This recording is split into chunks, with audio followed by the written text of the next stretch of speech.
The fluorescent lights of St. Michael's Medical Center in Newark, New Jersey flickered as the glass doors exploded open at 2:47 a.m. A man, broad-shouldered, his designer polo shirt stained dark, burst through carrying a woman whose body hung limp in his arms. Like broken porcelain, the overnight staff froze. They'd seen trauma before, but something about this moment felt wrong in a way that made their instincts scream. "Somebody help me!" The man's voice cracked with what sounded like desperation. "My fiancée, she fell. She fell." The woman's name was Maya Sinclair. She was 27 years old. Her braids hung loosely, matted with what might have been blood. Her bottom lip was split clean through, and her arms, God, her arms were painted in shades of purple and yellow that told stories stretching back weeks. Maybe months, but it was her eyes that senior nurse Camila Rodriguez noticed first. Maya wasn't looking at anyone. She was staring at nothing. And everything. Trapped somewhere between consciousness and giving up entirely. The man was Dante Marshall. 6'3", a voice that commanded rooms, hands that trembled just enough to seem genuine. Under his nails, barely visible, were traces of dried blood he'd tried to wash away. "I found her at the base of the stairs," Dante said. His words rushed and rehearsed. "She loses her balance sometimes. Always has. You know how it is." Dr. Sarah Chen had just finished a double shift when she heard the commotion. 23 years in emergency medicine had taught her to see what people tried to hide.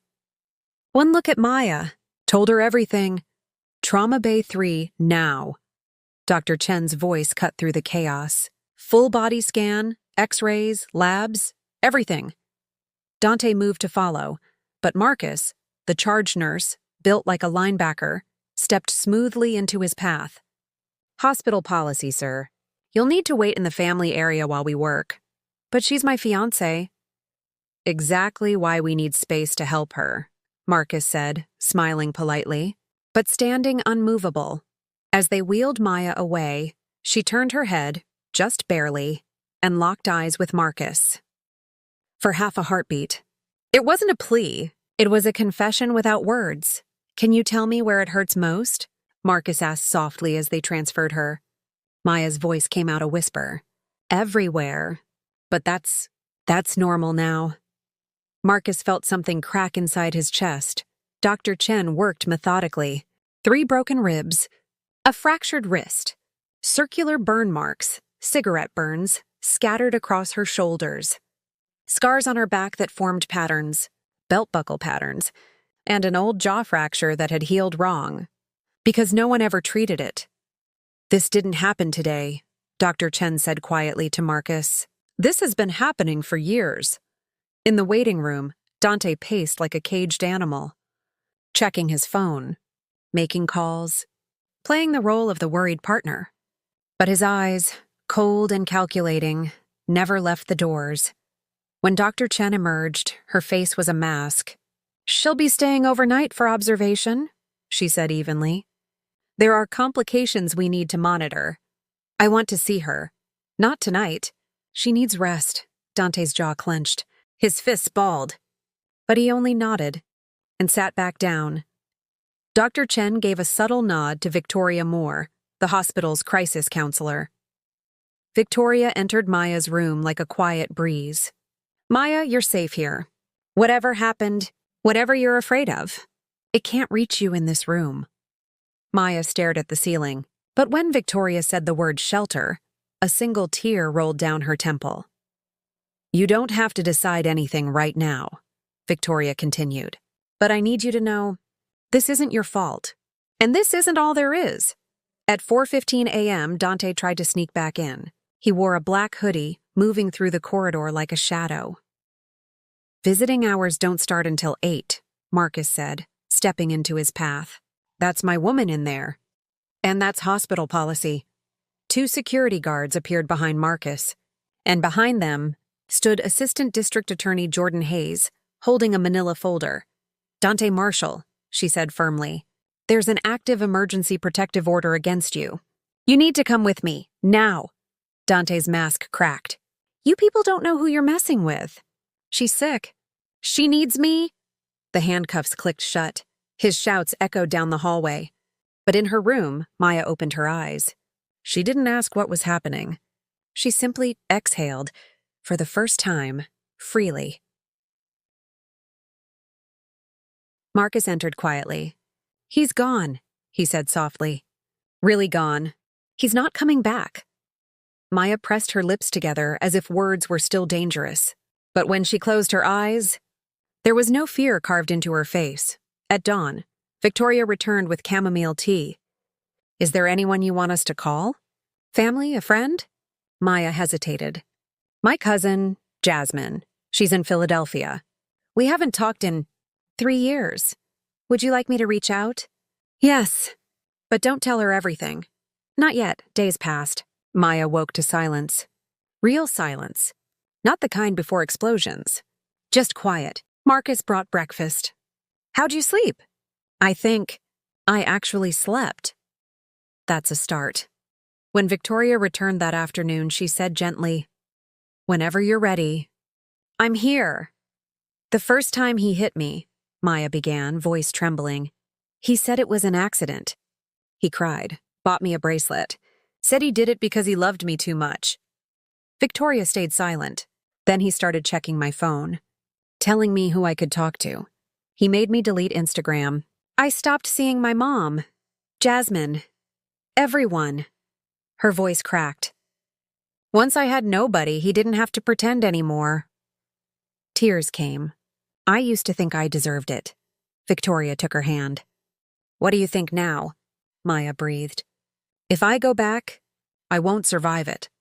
Across town, Ada Jordan Hayes reviewed the case file, x-rays, photos, reports. The evidence was overwhelming. "He'll try for bail," Jordan muttered. "And if he gets out, he won't give her a second chance." That afternoon, Jasmine arrived from Philly. The last time they spoke, Maya had cut her off without explanation. Now she understood why. When Jasmine entered, Maya froze, then opened her arms.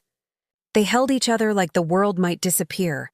"I'm sorry I let you go," Jasmine sobbed. "I'm sorry I pushed you away." The embrace stitched together wounds that had been open for years.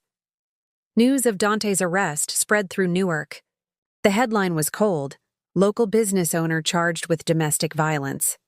But what mattered was that Maya was no longer alone. 2 days later, she left the hospital, flanked by officers, Victoria, and Jasmine. Outside, an unmarked van waited. The shelter. Reinforced doors, cameras, and women. Who knew how to heal invisible wounds? There, she met Sierra, 17, quiet, watchful.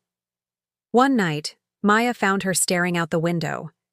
"You thought it was your fault too, didn't you?" Sierra whispered. Maya nodded. "Sometimes, I still do." "Me too, but not anymore." And in that moment, Maya felt something stir, something like hope. Weeks passed. Then the letters started coming. First, "You're being dramatic. I still love you." Second, "Don't think these walls will protect you. I know where you are. The shelter went into lockdown." Someone was leaking information. But this time, fear came with something new. Fury. "I'm not scared of him anymore," Maya said. "I'm angry," Victoria nodded. "Then testify, officially, every scar." Every detail. The trial began. The courtroom was packed. Maya sat, heart pounding, surrounded by Victoria, Jasmine, and the women from the shelter. When her name was called, she walked to the stand. "For 4 years, I lived with the man sitting over there," she said. "At first, it was good. Then he erased me," she steadied herself, "until I got to the hospital. And someone looked at me like I deserved better. Then came the surprise witness, Sierra." "I didn't know Maya before the shelter," she said softly. "But she showed me I wasn't broken. If she could walk out of fear, so could I," Dante exploded. "This is a circus. She's mine." Officers restrained him. Judge Brennan's gavel cracked like thunder. "Mr. Marshall, one more outburst and you'll be removed." At 6:52 p.m., the verdict came. guilty of aggravated assault, domestic violence, and criminal threatening. 10 years. No early release. Permanent restraining order. As he screamed, no one looked at him. Outside the courthouse, Maya breathed in the cold Newark air. Jasmine took her hand. "Now what?" Victoria asked. Maya smiled. "Now, I want to live." Weeks later, she began working at the shelter as a peer counselor, moved in with Jasmine, painted the apartment sky blue, cut her hair shoulder length, each strand falling like freedom. One evening, she spoke to a group of new women. "I don't have easy answers, but living with fear isn't living. There's a place you can reach, step by step, until it stops hurting." Applause. Tears. Hope. On the last night of the month, Maya hosted dinner. Jerk chicken, rice and peas, laughter everywhere. Jasmine's father raised his glass. "To my niece, who was reborn without forgetting who she is," Maya laughed. And that night she wrote, "I didn't just heal. I rebuilt myself. Freedom doesn't always arrive all at once. It comes step by step. Until one day, it finally stops hurting." Did this story touch you? Which city are you listening from? Share your thoughts below. I'll read them all. And if you'd like to support more stories like this, like the video, this is just the first video of my story. I have many more stories waiting for you. Don't forget to subscribe. With love and respect, see you in the next story.